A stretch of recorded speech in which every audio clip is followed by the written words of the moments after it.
প্রতিটি যাত্রা শুরু হয় নিরাপদ পথ চলার প্রতিশ্রুতি দিয়ে, যেখানে প্রতিটি রাস্তা বয়ে নিয়ে যায় হাজারো জীবনের গল্প। একটি ছোট ভুল বদলে দিতে পারে একটি জীবন। একটি দুর্ঘটনা শুধু ক্ষতি নয়, থামিয়ে দেয় একটি পরিবারের আশা ও পথ চলা।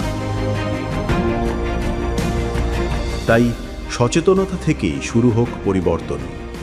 জেস্ট টায়ার্স এগিয়ে এসেছে সড়ক সুরক্ষার বার্তা পৌঁছে দিতে সবার কাছে। আমরা একসাথে সচেতন করি, সহযোগিতা করি, নিরাপদ রাস্তার বিশ্বাস করি। সুরক্ষা শুধু চালকের নয়, পথের প্রতিটি মানুষের অধিকার। আমাদের সবার সচেতনতা, আমাদের সবার দায়িত্ব, তাহলেই সম্ভব সড়ক সুরক্ষা, জীবন রক্ষা। আমাদের অঙ্গীকার শুধু পারফরম্যান্স ও পরিসংখ্যান নয়, প্রতিটি জীবনের নিরাপত্তা।